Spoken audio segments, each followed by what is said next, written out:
Kesubos Daf Kuf Yud Aleph is the second to the last daf in the Masechta, and it begins a lengthy Agarata, which pretty much runs until the end of the Masechta, discussing primarily the milas of Eretz Yisrael and whether or not it's correct to live there, as well as some other side topics. So the Gemara begins with the Brisa at the bottom of Daf Kuf Yud Amid Beis, which states that a person should always live in Eretz Yisrael, even in a city which is mostly Goyim. They should, rather than living in a place in Chutz La'aretz, even if it is a very Jewish city, because anybody who lives in Eretz Yisrael is like he has a God, and somebody who lives in outside Eretz Yisrael, it's as if he does not have a God. That is derived from the pasuk in Vayikra that says, "Ani Hashem Elokeichem asher yitzei eschem eretz Mitzrayim lo seis lachem es eretz Canaan lihiyos lachem le'elokim." I'm going to be your God by giving you Eretz Yisrael. So that seems to imply that somebody who doesn't live in Eretz Canaan or Eretz Yisrael does not have a God. Now, you can't say he doesn't have a God at all, but it is as if he is worshiping idols. You find the same thing by David HaMelech. He said in Sefer Shmuel, I was chased away from being part of the Nachlas Hashem. To say, go and serve other gods. Now, was there anybody who said to David to go serve other gods? Of course not. But it means is that because he was chased out of Eretz Yisrael by Shimon ben Gera, it's as if he went to serve other gods because he had to go to Chutz La'aretz. Now, the Gemara reports that Reb Zera was hiding from Rabbi Yehuda, the famous Gemara that Reb Zera wanted to go up to live in Eretz Yisrael, and Rabbi Yehuda held that it is usher to go live in Eretz Yisrael. He said that somebody who lives in Eretz Yisrael violates a mitzvahs aseh. Based on the pasuk which he quotes, it couldn't be a real mitzvah to say because it's in Yirmiyah, but it says Bavela Yavayu Vishama Yihu Ad Yom Pakti Oisam No Hashem. Hashem says they're going to Bavel and they're going to stay there until I recall them. So that clearly shows that until Hashem brings the Geula, we have no right to come back from Chutz La'aretz to Eretz Yisrael.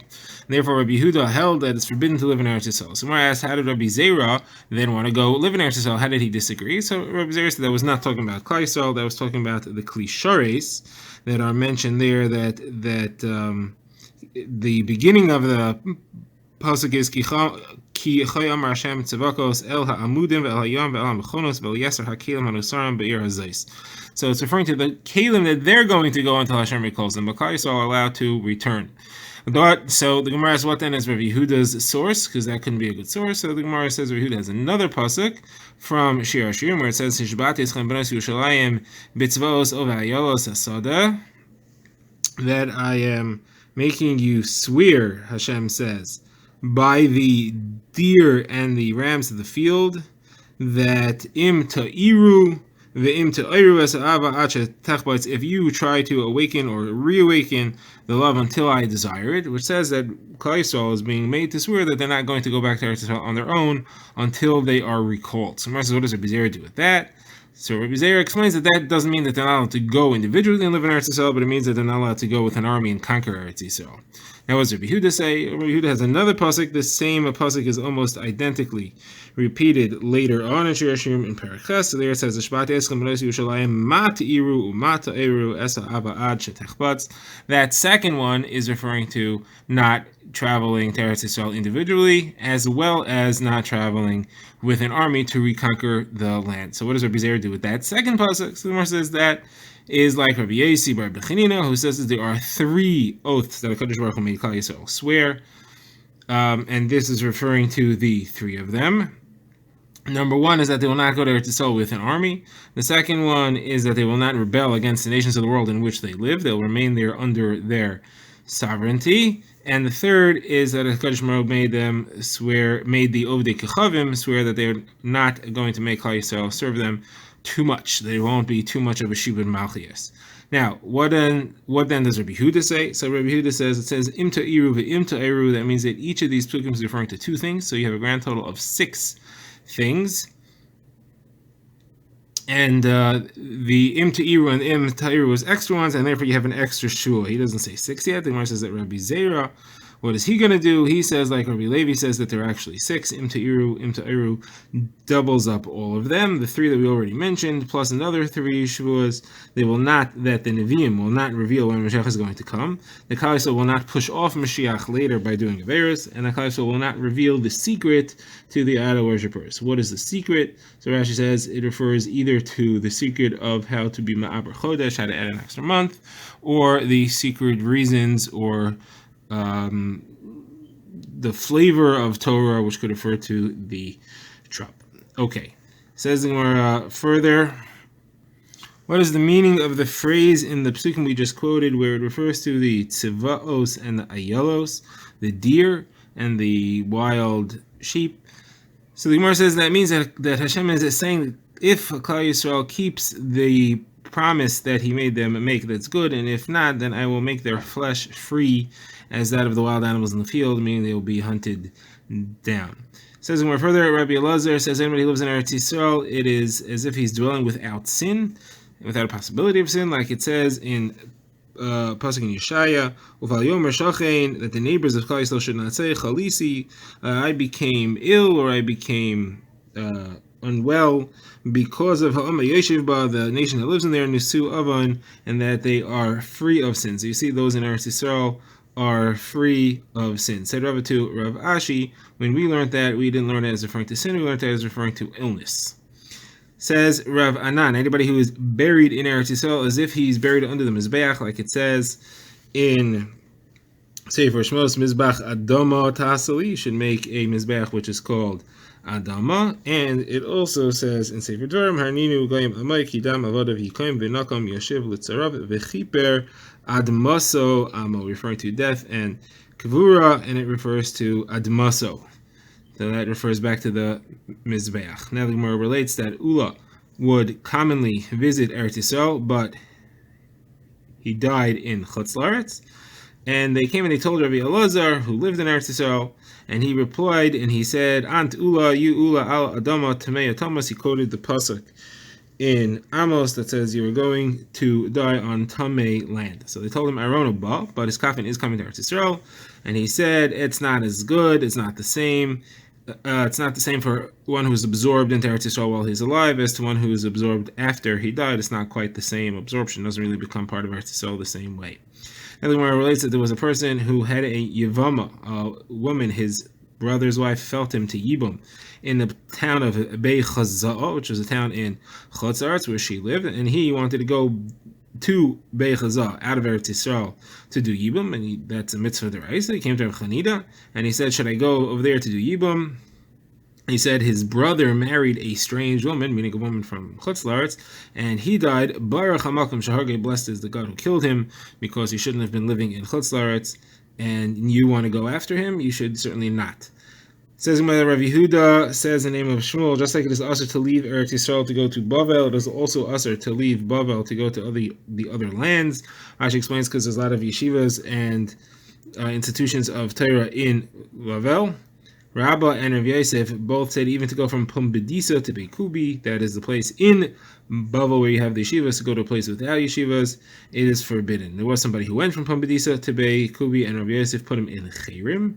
There was somebody who went from Pumbedisa to Astunia, and he died shortly thereafter. Abaye said if he had not gone, if he had stayed, then he would have lived for much longer. Now the Gemara says that Rabba and Rav Yosef both say kosher people in Bavel are absorbed by Eretz Yisrael. Kosher people that are in other lands are absorbed by Bavel. So the Gemara says, what do you mean absorbed? The Gemara says, if you mean that they are absorbed, that they are allowed to marry into the people who live there, as far as Yochanan is concerned, that doesn't make sense, because actually as far as Yochanan goes, Bavel is better than Eretz Yisrael. The people there are less mixed in their Yochanan. As we have a statement from Amoraim that says all the other lands in the world are like a dough compared to Eretz Yisrael, meaning they are a mix of various ingredients. You have all kinds of yochs there that are confused together, but Eretz Yisrael itself is a dough compared to Bavel. So it says Gemara, no, we're not referring to being absorbed as far as being able to marry into the kol. We're talking about Kavura, being accepted by the land to be able to be buried there. It says Gemara further about Bavel. Rabbi Yehuda says anybody who lives in Bavel, it is if he lives in Eretz Yisrael, and on that he quotes the pasuk in Zechariah that says Ho Yitzion Himolti Yesheves Bas Bavel. Tzion, you should save those who are like they live in Bavel. So Tzion itself is going to save those who live in Bavel. Says the Gemara, Abaye says that we have a Masorah that this refers to. Bavel will not see Chavlei Mashiach. It's not going to experience the tragedies that will occur at the beginning in the time just preceding the coming of Mashiach. The Gemara says that is a saving which will happen, and it calls it the corner which will be saved. Karna de Shizvasa, the corner which will be saved from the Chevlei Mashiach. Now, says the Gemara about whether people come up from their Kvura as part of Tchias HaMesim when Mashiach arrives. The Gemara says that Rabbi Elazar says that the people who died or are dead in Chutz La'aretz will not be restored to life when Tchias HaMesim happens. Like the pasuk says in Yecheskel, "V'nasati tzvi be'eretz chayim," and I will give tzvi in the land of the living. Tzvi, says the Gemara, refers to Eretz Yisrael from the word tzivyoinai, desire. Hashem's desire is on it. So those that are in Eretz Yisrael will have Eretz Chayim; they'll return to the land of the living. But those who are not will not. Says the Gemara. Rabbi Abba Bar Mambal asked that it says Yichi Meisecha Nevelasi Yikumun. You have a double pasuk describing Tchias HaMesim and Sefer Yeshaya, Yichu Meisecha Nevelasi Yikumun. Those two things, one should be referring to Eretz Yisrael, one should be referring to Chutz La'aretz. Therefore, it seems to show that both the people who are buried in Eretz Yisrael as well as the people who are buried in Chutz La'aretz will get up after Tchias HaMesim. What then does it mean when it says Nasati Tzvi B'Eretz Chaim? That means something else entirely. It means that Eretz Yisrael will be given over to the Tzvi. Nebuchadnezzar is compared to the Tzvi. He's called a light kingdom, and Tzvi is a symbol of lightness and of swiftness. So what Hashem meant to say there was, I'm going to give you over to the control and to the power of a kingdom which is light as a Tzvi. So we have a kasha. Now then, what is the source to say that people who live in Chutz La'aretz won't get up at Tchias HaMesim? It seems to be that they will get up at Tchias HaMesim. So the Gemara says that Rebbe says they have a different pasuk that my source is. It says in Yeshaya, Koyam Arakel Hashem Bor Yishamayim B'notayim Roka Aretz V'tzatzah Noisi Neshama L'Om Aleha V'Ruach L'Holchem Ba, which indicates that those that are on it will get a restoration. Those that are Aleha will get a Ruach L'Holchem Ba to the ones that are in it. So the Gemara says, okay, but what does it mean? What does it mean then when it says Yichi Meisecha and Neve Lasi Yikumin? What are the two things? Person one refers to people who lived, and one refers to stillborns who never actually were born on this earth. They are both going to come and be restored when Mashiach comes. It'll be Tchias HaMesim for both of them. So says Gemara, Rabbi Abba Bar Mambal, what's he going to do with this pasuk of Noisei Neshama La'am Alel? He says that there will be Tchias HaMesim for those who live in Chutz La'aretz. So the Gemara explains he needs it for, as Rabbi Avo said at Drasha. So Rabbi Avo said that even a Shifcha Canaanist who's in Eretz Yisrael, even a Canaanite slave in Eretz Yisrael, is going to have a share in Olam Haba, like it says here La'am Aleha, and it says Shul Chempoi Im HaChamor, which is understood as Am. The im there is referred to as an am, to call them am hachamor. So you have am, and that's referring to Canaanite avadim, and therefore this pasuk is also referring to Canaanite avadim, that they will also have Tchias HaMesim. This Gemara, Rabbi Yirmiyah Bar Abba says in Rav Yochanan, anybody who walks 4 amos in Eretz Yisrael is definitely going to have a share in Olam Haba. And the Gemara then asks, is it really possible that Rabbi Elazar holds that tzaddikim, even though they live in Chutz La'aretz, are not going to wake up at Tchias HaMesim? How could that be? So the Gemara says, no, they are going to, but they first have to roll towards Eretz Yisrael underground, and then they'll get up from there. So Gemara asks that rolling must be very painful, and therefore how could it be that that'll happen? So Abaye says there will be tunnels that will be made. Rashi says that means that they'll be walking through the tunnels and not have to roll. That Gemara refers to Yaakov Avinu when he died. He told his sons, I should be buried in Eretz Yisrael. Karna said there is something hidden here. There's a secret here. Yaakov Avinu was a tzaddik gomer, knew that he was going to be woken up with everyone else, even if he lived in the Chutz La'aretz. Why did he make his sons bring him all the way to Eretz Yisrael, 400 parsias? Because he thought he may not be zoche to the tunnels. He wanted to make sure that he would not have to roll. That seems to imply that the tunnels are only for those who are on a very high level. So this is where the same thing you find by Yosef. It says, Vayash Yosef is Bnei Yisrael. He made Klal Yisrael promise as well that they would carry him. And Rav Chanina again said, there's a secret here. And again, he was a tzaddik gomer, and he knew that tzaddikim in Chutz La'aretz will be able to get there to Yisrael for Tchias HaMesim, but he made Klal Yisrael bring him 400 parsos because he thought he may not be zoche to the tunnels. Now the Gemara says that the brothers of Rabbah sent to him, trying to convince him to go to Eretz Yisrael. They sent him, Yaakov Avinu knew he was a tzaddik, and this entire discussion, why did he make them walk? And now the Gemara says that Ilfa added on, this is a letter that was being sent by Rabbah's brothers to him to try to convince him to move. So Ilfa was another Chacham, added onto the letter that there was an incident that happened. He wrote a story that there was a person who wanted to marry a woman who lived in Chutz La'aretz. It was very important to him, and he was longing away for it, but she didn't want to move to Eretz Yisrael, and he was planning on moving to Chutz La'aretz to be able to marry her. But when he heard this, he held himself back and he stayed in Eretz Yisrael, and he did not marry her until the day that he died. Now they sent to Rabbi Zol, even though you're a big chacham, still it's better for you to come to Eretz Yisrael and learn here. And if you think you don't have a Rebbe here, you will have one, because Rabbi Yochanan is here. You'll be able to learn from him. Then they also added in, if you don't come, you have to be careful from the following things. First of all, don't sit too much. Sitting causes hemorrhoids. Second thing, don't stand too much. Standing is hard on your heart. You also shouldn't walk too much, because walking is bad for your eyes. So it has to be divided up into thirds. A third of the time sitting, standing, and walking. Now, they also added that sitting, which doesn't have leaning, meaning if you're sitting on a stool, it doesn't have a back, it's better to stand than to do that. And it says you think standing is really better than that. We said standing is better for the heart. How could that be better than sitting without a stool? So the Gemara says no. What it means to say is that sitting without a back, with nothing to lean on, better than that is to stand while leaning on something. They ended off the letter by saying that Yitzchak, Shimon, and Oshia all said one thing. The halacha is like Rabbi Yehuda about mules. Now, what is that referring to, and who are Yitzchak, Shimon, and Oshia? So the Gemara explains that Yitzchak is Yitzchak Nafcha, Shimon is Shimon Pazi, and Oshia is Rabbi Oshia Barebi. And what do they say about mules? Is the machlokes between Rabbi Yehuda and the Chachamim, who is one allowed to mate to a mule?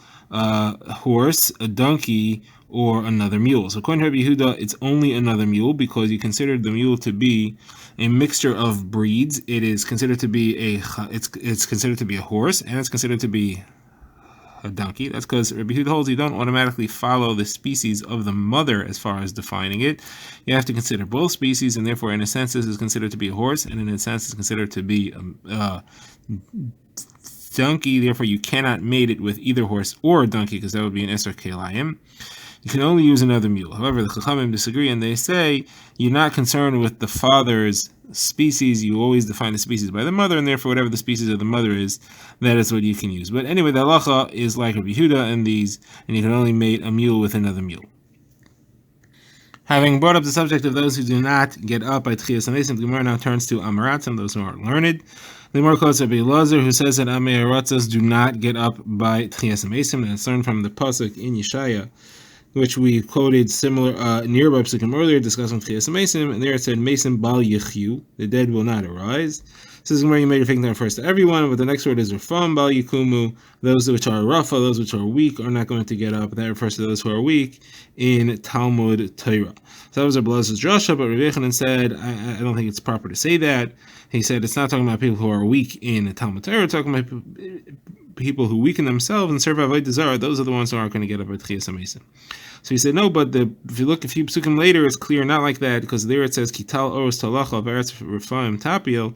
It's the light of Torah that's going to wake people up for Tchias HaMesim. Those who do not use the light of Torah while they are alive are not going to have the light of Torah help them after they have died to reawaken them for Tchias HaMesim.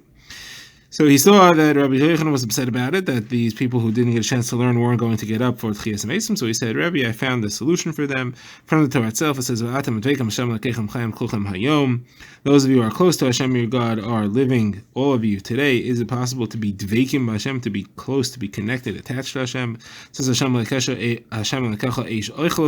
He's a burning flame. What it means is someone who is close to Talmud Chacham, somebody who marries his daughter to a Talmud Chacham, or somebody who does business with the money of a Talmud Chacham in order that he should profit from it, and somebody who gives to Talmid Chachamim and let them benefit from him, from his property. The Torah views all these people as if they are closely connected to the Shekhinah itself. Similar, you find it says, there also you can't be medabek in the Shekhinah, you can't connect to the Shekhinah, but it means those people which we mentioned earlier, they are the ones and they are able to be Medavik the Shechina. So therefore they'll be able to survive and have Tchias Mesim if they do those things. Says the Gemara of Chia Bar Yosef said in the future tzaddikim are going to burst out of the ground and come up in Yerushalayim, like it says, "V'yitzitzu me'ir ke'esav," it will appear out of the ground, come out of the ground like grass, and it'll be in the city, me'ir, and ir refers to Yerushalayim, like it says in Pasuk in Malachim, "V'ganaisi el ha'ir hazais." Says the Rebbe Bar Yosef, tzaddikim in the future will actually come out of the ground fully dressed in full regal clothing.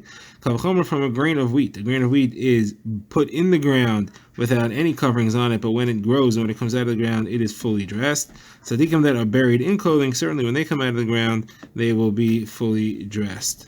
Says Rebbe Bar Yosef, in the future, Eretz Yisrael will actually grow full loaves of bread and clay milas and clothing made from wool, like it says, Yehi Pisas Bar Ba'oretz. Pisas there means a broad, wide thing, so a wheat kernel will be broad instead of narrow, and the word Pisas, as far as clothing, is meant like sonis pasim, that it'll be a full-fledged cloak. The Gemara continues expanding on this pasuk and discussing the miraculous events which will occur when Mashiach will come. The entire pasuk, which is in Tehillim, reads, "He pisas bar ba'aretz barosh harim yirash kavonon perio v'yatzitzu me'ir ke'esav ha'aretz." The Gemara says, "He pisas bar ba'aretz." This is referring to a stalk of wheat which will go on the ground, will be as tall as barosh harim, all the way up to the tops of the mountains. So this teaches us that in the future, a stalk of wheat is going to be like a tree. It's going to go straight and true like a palm tree, and it'll reach the tops of the mountains. So maybe you'll think it'll be hard to pick wheat from it. So therefore it says further on, Yirash Kalvano and Perio, it'll make noise like the cedars of Lebanon with its fruit. And Hashem will bring wind from his storehouses, which will blow, and the flour will fall from the tree, and a person will be able to just go out to the field and scoop up handfuls of it, and that'll be enough for him to eat and for him to feed his family. The Gemara now continues to explain what's going to happen in the days of Mashiach by analyzing psukim from Parshas Hazinu. So it says, "Chelev kilyos chita," you're going to have wheat which will be as fat. It'll have a fat like the kidneys. So the Gemara says this teaches that wheat kernels in the future will be as large as the kidneys of a big ox, and I don't think that's impossible because it was once an incident that happened where a fox made his nest in a turnip. It was such a large turnip that the fox hollowed it out and he was able to live inside it. And after he had hollowed it out, they weighed it and they found that it weighed 60 liter in the Tziporian liters, which this is even after it was hollowed out, so it was a very large amount. Now the Gemara quotes a brisa. He basically says it was an incident that happened in the town of Sichin by somebody who was left by his father 3 stalks of mustard plant, and one of them spread out branches, and they harvested from it, and they found 9 kavin of mustard, and its leaves and its branches spread out, and were able to make a roof over a potter's house. It says B'Shem Tachlifa, there was once a stalk of cabbage that was left to us as inheritance from our father, and it was so large that in order for us to get to the top to harvest the fresh leaves from the top, we would go up and down on it with a ladder. Next, in Hazinu, it says V'dam ein of tishta chomer, which means that the blood of grapes will be drunk like good wine. So the Gemara says that the next world will not be like this world at all. In this world, in order to get wine, you have to pick the grapes and then you have to crush them to squeeze the wine out in order to get the wine out of it. However, then in the Elam Haba, you will bring one large grape on a wagon or on a ship, you leave it in the corner of your house, and you'll be able to keep on taking wine from it like a barrel, like a big faucet, and you could use the twigs of it in order to burn to create a fire that will be enough to cook your food. And there will not be any grape that does not have at least 30 saw worth of wine. As it says, V'dam ein of tishta chomer, chomer should be read as chomer, which is the size that equals 30 saw. Then when Rav Dimi, he said, what is meant by the next pasuk there where it says, Osri like efen iro, which the simple shot of that is that the donkey will be tied to the grapevine, but Iro here is being translated as Ira, meaning the city. You won't have any grape in Eretz Yisrael, which will not require an entire city, just in order to pick off the grapes. Next it says, V'lasareka b'ni asono. The Gemara says to Joshua, again, the simple pshat is that means that the child of the donkey will be tied to a tree. So the Gemara explains it as you will not have any ilan srak from the word sareka. Ilan srak is a fruitless tree. You won't have a tree that used to be fruitless, but will now have donkeys worth of fruit growing from it, meaning you will need to load them up, you'll need a few donkeys. Now, maybe you'll think there won't be any wine in those fruits, they'll be dry. That won't be because it says Kives B'ayin Levusha, you'll be able to wash your clothing in its wine. Maybe you'll think that the wine won't be red. No, because it says V'dam Einav, it calls it the blood of grapes, implying that they'll be red. Maybe you'll say that it won't be satiating, it won't be wine that is intoxicating. No, because it says a susai from the spell Samach Vav Saf Hey, from the word which means satiation and enticement that will entice people to drink from it, and therefore also be intoxicating. Maybe you say I won't have any flavor. No, because it says Chachlili Enayim Miyayin. Chachlili is interpreted as Chach Li Li, that every palate, every chech that drinks from it will say Li Li, give me this wine, to me, to me. Maybe you'll think that it's good for children and not good for older people. That's not correct, because it says Uleven Shenayim Mecholov, and the whiteness of teeth from milk. Read that as Leven Shonim, those who are of old age, they'll be able to drink it as well. So what is a simple shot in this pasuk exactly? Leven Shinayim, the whiteness of teeth. What does it mean to say? So when Rav Dimi came, he explained that Knesset Yisrael is saying to Kadosh Baruch Hu, Master of the world, hint to us with your eyes that we are sweet to you like good wine, and show us with your teeth, meaning with your smile, that we are sweet and we are good to you, better than milk. So Gemara says this is a support to Rav Yechanan. Rav Yechanan said that somebody who smiles at his friend is doing more for him than the one who feeds him good fresh milk. Like it says, Leven Shenayim Mecholov, the whiteness of teeth is better than milk. Don't read it as white teeth, but showing the whiteness of teeth, meaning whitening your teeth, meaning smiling.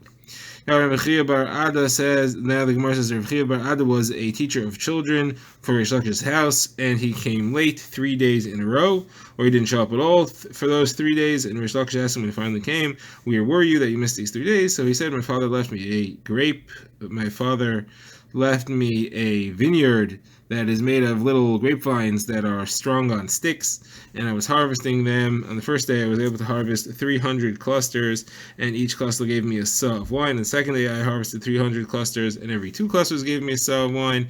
And the third day I harvested 300 more clusters, and every 3 clusters gave me a seah of wine. So you see it was decreasing from day to day.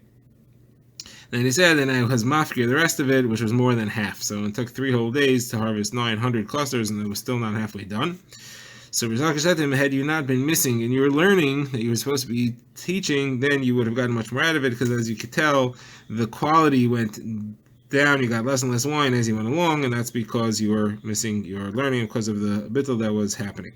Gemara says, when Rabbi Cheskel went to Bnei Brak, he saw that there were goats that were eating underneath a fig tree, and the honey was dripping out of the figs, and milk was dripping from the goats, and it was mixing underneath them. And he said, here you have honey and milk flowing together and getting mixed. So this is Zavas Chal V'Davash, a land flowing with milk and honey. It says Yaakov ben Destoy, from Lod to Ono is 3 mil. One time I got up early in the morning and I went, and I was up to my ankles in honey of the figs that flow over there. Rish Lakish said, I once saw the flowing milk and honey of Tzipayri, and it was 16 mil by 16 mil. That was the largeness, that was the size of the area that is filled with milk and honey.